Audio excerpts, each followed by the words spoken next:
You're listening to Trek FM.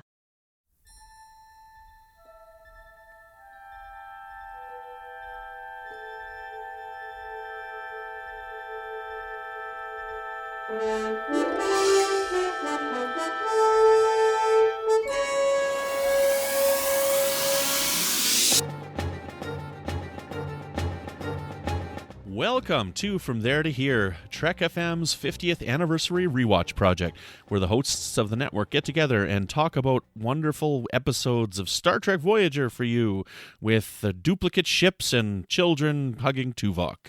And joining me today is one of the frightened little children himself, Zach Moore. I'm afraid of the Morlock. Is that like the Warlock or something? Like, I don't know. You know, I forget what the actual name of the monster was, but I just thought Morlock from the Time Machine. So Morlock. Morlock. The Morlock. Oh, not a Morlock, a Morlock. Okay. Well, anyway, let's get into it. Star Trek Voyager, huh? Yes. And today we're talking about two great episodes. We're talking about Deadlock and Innocence.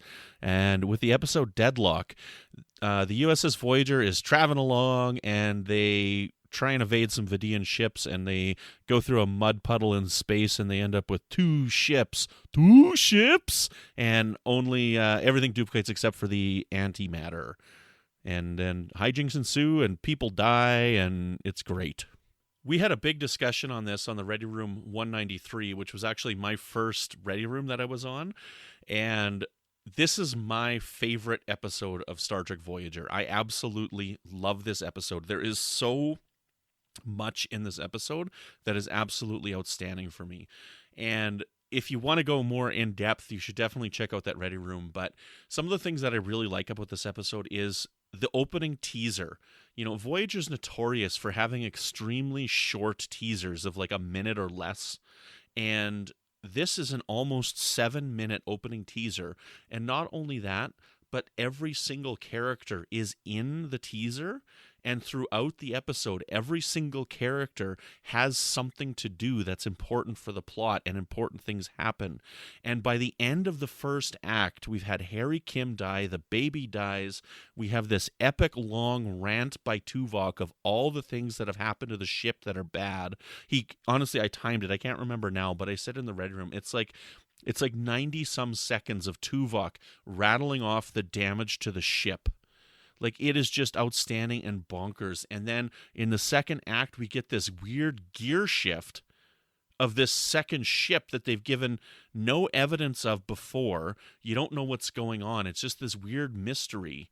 And for me, the resolution of having the Vidians come in that you've completely forgotten about is perfect, because they lay the seeds for it right in the opening minutes of the episode. And I just love this episode so much. No, I can see why this would be your favorite episode of Voyager. You tend to like that really off-the-wall, weird sci-fi stuff, Brandon, and that epitomizes this episode. Now, it was interesting, Voyager not being my favorite show, and me not having watched these episodes as much as other series.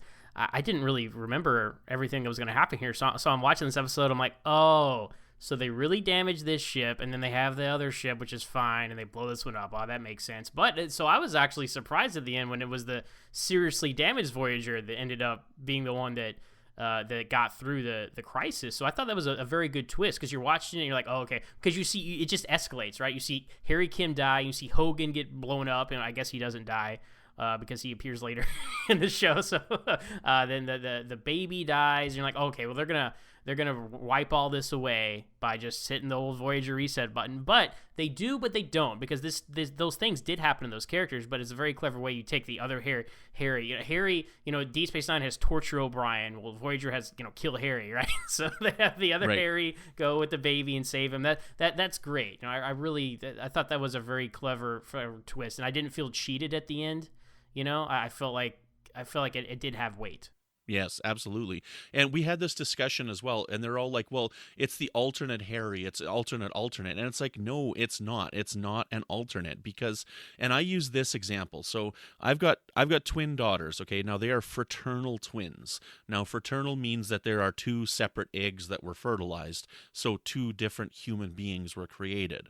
Now, identical twins is one egg is fertilized, and along the process, that egg gets split and makes two identical people.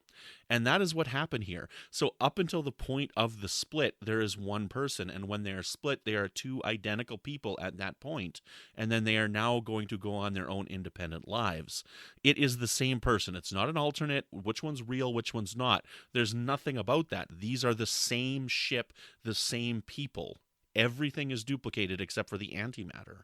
Right, well, it's just like Riker in Second Chances, right? The transporter made a duplicate Riker. He wasn't like some alternate version of Riker. He was William T. Riker up to that point of the transporter accident, and all these Voyager crew members were those crew members up until the point where they were split into two. And it's not like Enemy Within either, where Kirk got a good and a bad half. Like, these are complete people. Yes. So yeah, he's not the alternate, Kim. He just... another episode that made me think of was Visionary in Deep Space Nine, right? He's O'Brien just from a few hours in the future. So Star Trek does this a lot. Yeah, you got it. Yeah, I love this one. Ever since I first saw it, and what you were saying earlier about the surprise ending of which ship's going to blow up, like in hindsight, it completely fits with the history of Voyager that it's actually the bad ship that survived. Yeah. But again, I remember too, when I watched this, at 15 years old, 14 years old, whatever, when this came out, and I was just like crushed when it turned out to be the bad ship. I'm like, oh man, are these people ever going to get a break? So it's just one disaster after another. But I cannot say anything bad about this episode. To me, this is a perfect episode of Star Trek, and this is like in my top 10 Star Trek episodes. I love this episode. Yeah, I love this episode. that's a good point about having everyone have something to do, because I do feel like, even on a small ship like Voyager, there was a lot of episodes where characters just disappear and they don't have a role in the story, and this one really served all the one of the rare episodes that serves all the characters. And, as we've talked about before, I think all the best episodes of Star Trek, or most of them, there are exceptions, but all the best episodes of Star Trek really showcase the entire cast and crew, and this one certainly does that. It does it twice, because there's twice as many of each character. So you got it. Excellent. Right on. Elle, anything else you want to say about Deadlock? One last thing, I do like the Vidians. I feel like they're probably Voyager's best villain. Yes. Especially original to Voyager. The Borg are their own thing. I count them as next generation villains. So the Vidians would be my favorite Voyager antagonist as a species. Yeah, I think they're a pretty fascinating culture and a wonderful addition. Like this species that is taking all these organs because they're dying, and it's pretty interesting, and I like them a lot. And they are also my favorite original villain to Star Trek Voyager for sure. Right on. Well, let's move on to our next episode, Innocence. Tuvok and some unimportant character crash land on a planet, and they find a bunch of kids who are scared for their lives because there's some spooky something or other in a cave that's trying to eat them or something. He's not an unimportant character. He had that one ensign that was going to miss him or something, right? Ensign B'Etar. I had to be like, was I supposed to know who this guy was? And I had to look him up on IMDb. It's like, nope, it's his first episode. No, one and done. He's a Voyager redshirt. So this episode, right? I think as good as the last episode was, this episode is as not good. I'm not a fan of Innocence. The kid actors, man, I can't stand them. Especially the little boy. I was really glad when the Morok came and got him, because he was really annoying, right? I don't love this episode, but I don't think it's that bad. I mean, I think there's some great stuff with Tuvok and the kids. I mean, like, maybe it's because I'm a parent and it's just like I can see my own kids in this. You probably have a very different perspective than I do, yes, yeah. Calm down, like that scene when Tuvok turns to them, he's like, I see if I can read my own writing here. I expect you to sit quietly and not touch anything, He's like the things that he says to the kids, it's like, I've said these things to my kids. It's like, sit down, shut up, like, stop playing with that, leave that alone, get that out of your mouth, like... Well, it's an amusing fish out of water, but then he is a parent as well. So it is like, but I guess Vulcan children are different, so I guess that's the whole thing. But it's not like a Picard deal where he's stuck with kids he doesn't know how to deal with them. They're just not his kids; they're not Vulcan kids. But I do like how we got to showcase some of Tim Russ's musical talents. You've had him on Melodic Treks. He was kind enough to send you a voice interview, which is real above and beyond for him. That was awesome. Yeah. And so to hear him sing. Failur's Journey, a tale of enlightenment consisting of 348 verses. And it only took like half of one to put them all to sleep, right? Yeah. He's either that good or that bad. Right. But we got to talk about the sci-fi twist of the episode. This race has Benjamin Button syndrome. They age Yes. backwards. Thoughts Which on is- that? It's okay for me because we've never seen that in Star Trek before. Like, yeah, we've heard it a few times, but that's a unique concept for Star Trek, and we haven't seen that yet. Well, did you forget, Brandon, the counter clock incident from Star Trek the Animated Series? I tried to. No, that's a good episode. I like Counterclock Incident, but that's different because that's the other universe, right? Right. But right. we haven't seen this before, so I'm okay with it. That's what it turned out to be in the end of the episode, and it's kind of interesting. Again, I don't love this episode. This isn't a great episode by any means, but I don't hate this episode. It's not. either. Yeah, maybe I was a little too harsh on it. It's not terrible or anything. I just like the whole conceit, though. Like these kids, and they think, the little people that Tuvok is with, they think they're kids. They think their parents died, and they think this. They say, stuff about kids the whole time.